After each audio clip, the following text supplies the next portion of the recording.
En este caso hubo una gran coordinación, ¿no? Realmente la Fiscalía General de la República recibía el apoyo de sus posiciones o sus posturas, eran apoyadas por la Unidad de Inteligencia Financiera y también por la representación de Pemex, que estaba en calidad pues de víctima, ¿no? En calidad de afectada.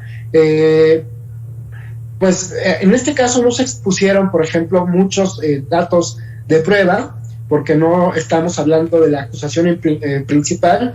La audiencia era para, primero, decidir una prórroga de la investigación complementaria que se autorizó por 1 mes, y cuando la defensa estaba pidiendo 2 meses, ¿no? Entonces, bueno, se autorizó esta prórroga por 1 mes, y que además advirtió el juez que va a ser la última que autorice.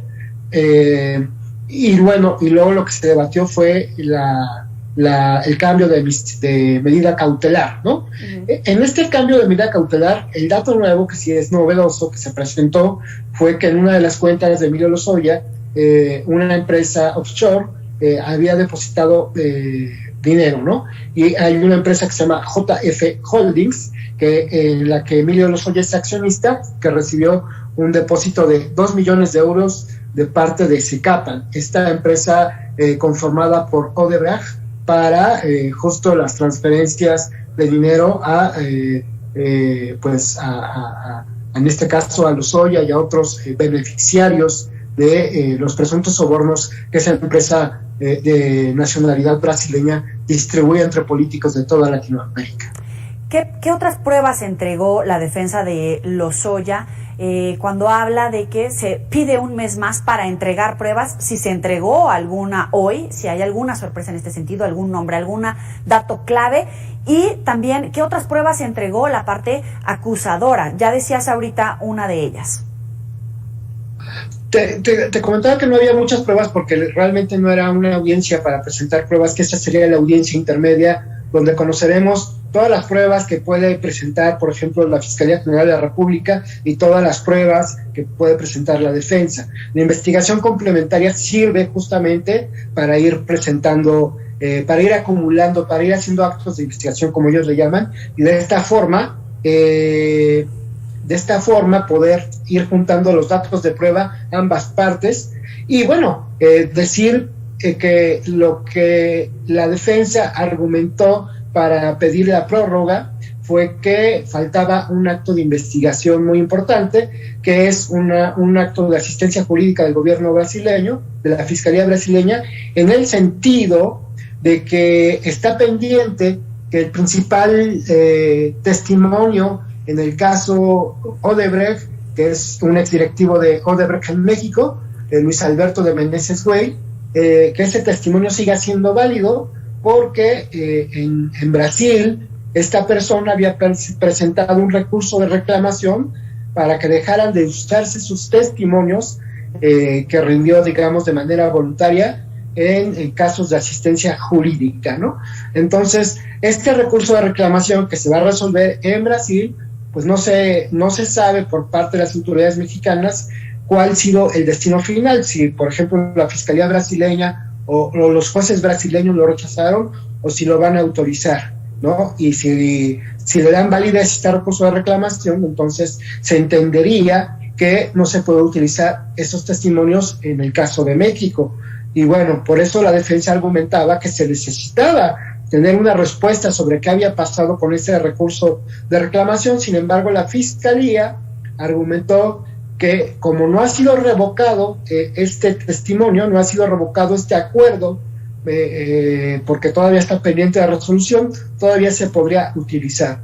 Y lo que el juez le responde a las dos partes, primero, que no va a estar prorrogando de manera eterna este caso, estas audiencias, y segundo, pues que sí, la Fiscalía General de la República tiene que acelerar el proceso para que el gobierno de Brasil, la Fiscalía de Brasil, le respondan qué pasó con este recurso de reclamación y finalmente se conozca el resultado, y así tanto la defensa como la Fiscalía van a saber contra qué tienen que enfrentarse, claro, y van a poder armar su teoría del caso. Claro, es que no hay que minimizar el caso. Es una red de corrupción internacional, una trama de corrupción de la empresa brasileña constructora Odebrecht, que ha cobrado cabeza de presidentes. Presidentes se suicidaron.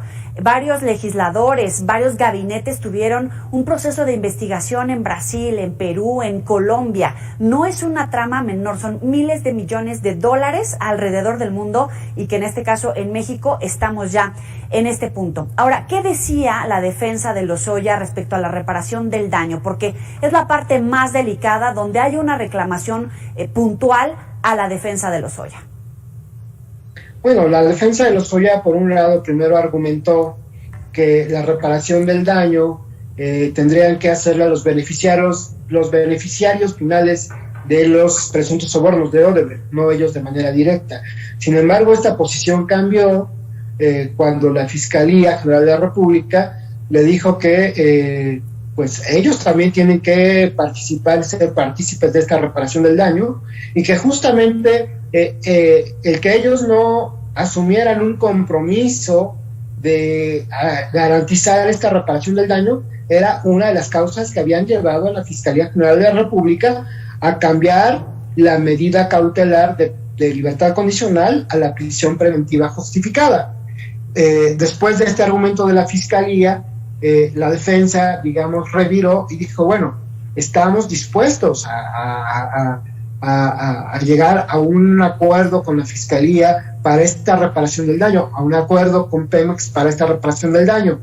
Incluso hemos enviado correos para que nos reciban, sin embargo esos correos no estaban integrados en la carpeta de investigación, y bueno, terminan ofreciendo como parte de este acuerdo reparatorio dos residencias que pasarían a manos de la Fiscalía General de la República, previa firma de convenios y previa avalúo de dichas residencias, ¿no? Claro. Eso quedó ahí. En ese momento la Fiscalía General de la República no dijo que las aceptaba, dijo que aún así era insuficiente porque este criterio de oportunidad que se le está dando a Lozoya no se ha materializado hasta Exacto. que no haya pues una corroboración de que los elementos de prueba que aportó pues van a servir para los juicios en contra de los demás imputados. Claro. Ahora, su salida al Hunan, por supuesto que fue un elemento. La parte acusadora, las autoridades decían que había un mal comportamiento, que había faltas de respeto a la autoridad, actos de provocación, incluso a la institución. ¿Cuánto influyó en realidad en esta medida que se determinó hoy? Mira, la Fiscalía General de la República y la Unidad de Inteligencia Financiera sí expusieron este asunto como parte de las motivaciones para solicitar la prisión preventiva justificada, ¿no? La Unidad de Inteligencia Financiera aseguró que se trataba de un acto de provocación a las autoridades. La Fiscalía General de la República utilizó la palabra que Lozoya no te estaba mostrando ningún tipo de pudor procesal y que se estaba exhibiendo como una persona impune.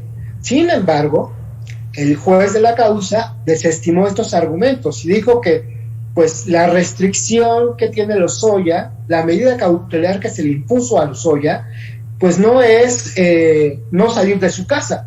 La restricción que tiene Lozoya es portar un brazalete electrónico y no salir de la ciudad. Por lo tanto, sus derechos humanos, su presunción de inocencia, le permiten ir a cenar y a desayunar con quien quiera a cualquier tipo de restaurantes, ¿no?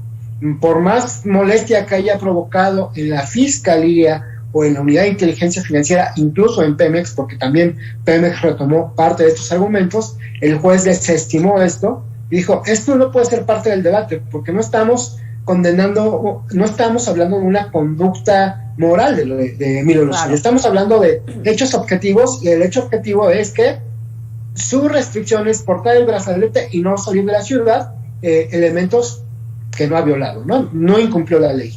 Ahora, bueno, y la defensa, nada más como que me pareció curioso, argumentó pues que en la ley actual no se castiga la vagancia, ¿no? Fue valiente defensa. Tu risa me lo dijo todo. Oye, Lozoya decía que a muchos no les conviene que se sepa la verdad, que los que se beneficiaron están libres. ¿Qué más dijo en este sentido?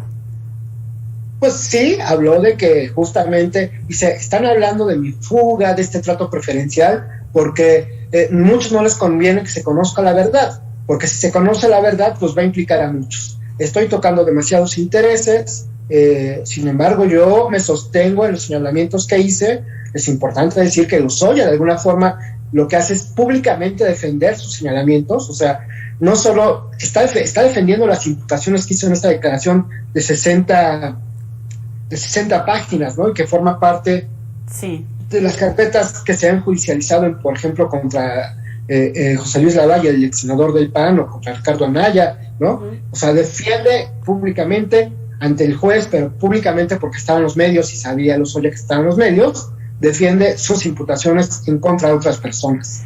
Y también no se retracta, bueno, y además dice, no se retracta y dice que es inocente. ¿En algún momento habla de que está en riesgo su vida? Porque si habla de todos los intereses políticos que se están trastocando, ¿llegó hasta ese punto? No habló de que estuviera en riesgo su vida.